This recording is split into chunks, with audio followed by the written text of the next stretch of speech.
What is up, everyone? Welcome back to CageChat MMA. We are here, of course, to preview Ryan Bader versus Fedor 2. Now, for the hardcores, this fight means everything. It is the last Emperor's Ride. It's Fedor Emelianenko's last walk into that Bellator cage. And, of course, coming up against former foe Ryan Bader for the heavyweight championship. And I think there's two ways of looking at this. If you're newer to the sport, maybe younger to the sport, I think you probably look at this fight and go, you got a 39-year-old versus a 46-year-old, typical Bellator fashion, almost giving the old guys the sort of last run for their money, etc. I use the analogy as similar to like how the MLS used to be perceived as a bit of the retirement home, a bit of the payday.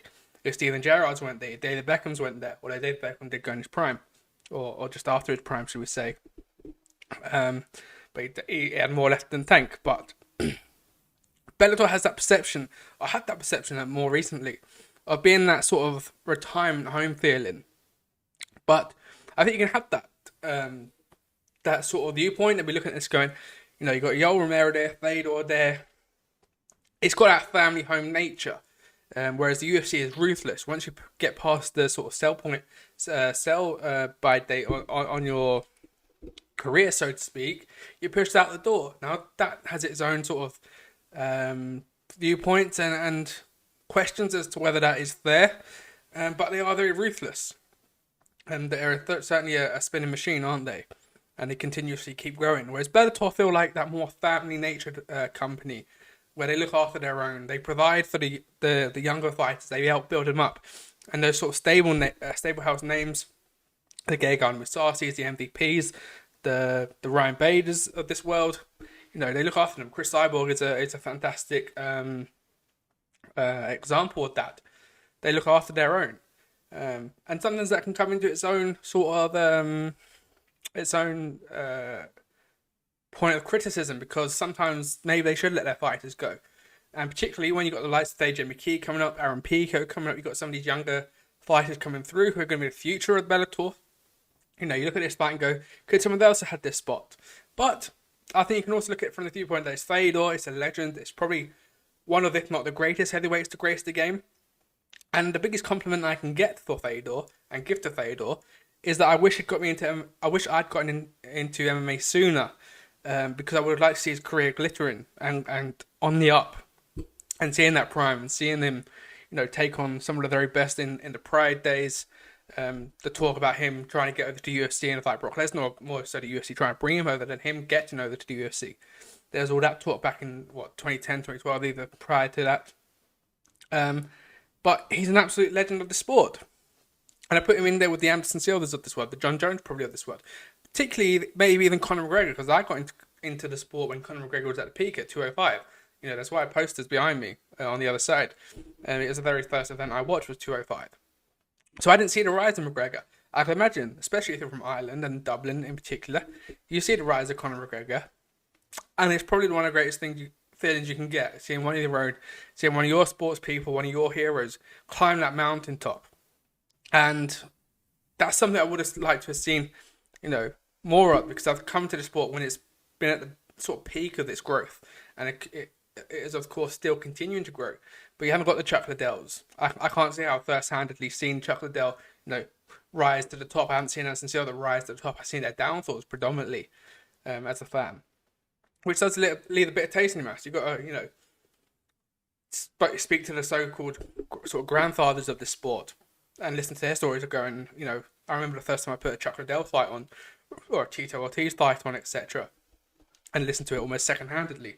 You don't get that first in, like I did with Mohamed Mokaev. When Mokaev made his UFC debut, I had that backstory of Mokaev, being an IMAF world champion, and knowing of him and his rise through the amateur scene and through the professional scene with Brave.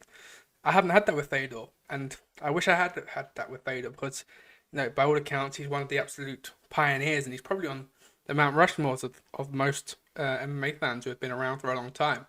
But he is coming to the end tonight. He's on a 2-fight win streak. His last loss was to, in fact, Ryan Bader. And the fact that he's 46 years of age, getting 2 first-round wins against Tim Johnson and Quinton Rampage Jackson, who are arguably towards the end of their careers as well. Prior to that, he beat Frank Mir and Charles Sonnen. Again, questions about where they were at their career. But with Fedor, it's a similar standpoint. It's not like, for example, given as the UFC do, given the rising killer, Tim Johnson, Quinton Jackson, Chael Sonnen, etc. It's a very balanced sort of fight on paper. But tonight it feels a little bit different because Ryan Bader isn't quite in the Quinton Rampage Jackson, the Chael Sonnen, and Frank Mears. He's coming towards the end of his career, but he's still got a lot left in the tank and a lot left to show. And it's a difficult fight to know what's going to happen. Again, looking through Tapology, if you go through the last 12, 13 fights of Fedor's career, they all end up in the first round, whether he's on the winning side or loss or in the loss column. So I predict tonight's going to finish in the first round.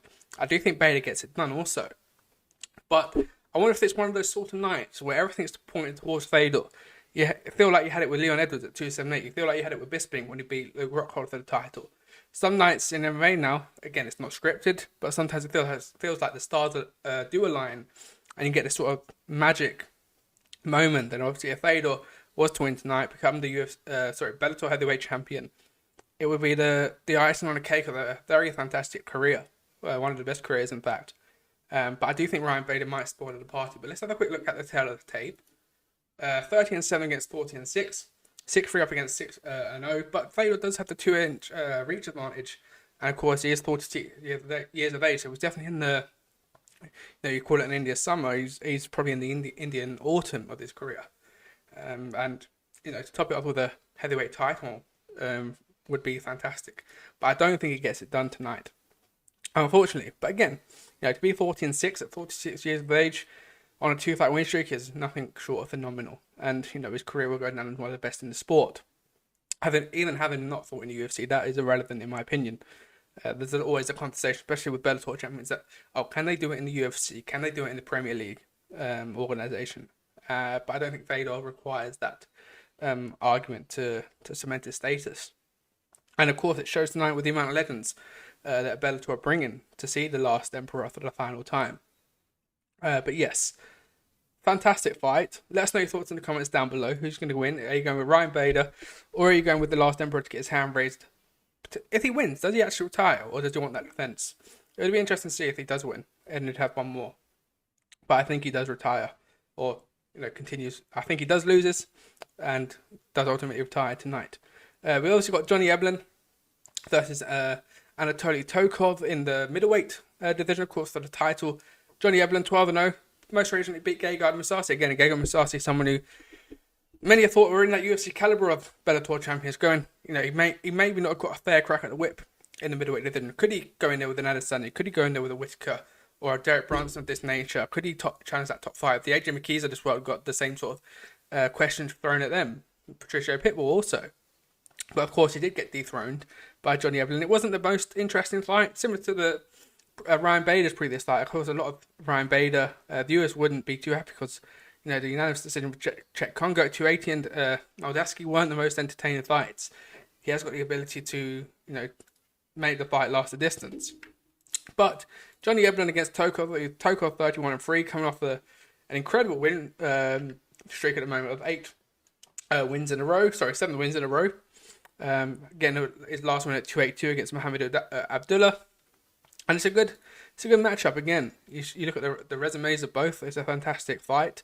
I think Johnny Eblen has enough to stay undefeated, but maybe Tokov has the momentum on his side. I mean, both of them have huge momentums with their winning records, and it's going to be an incredible co-main event. Especially with CBS getting shown for the first time, I believe, Bellator and CBS. I believe this is the first one, and they have a pretty impressive card.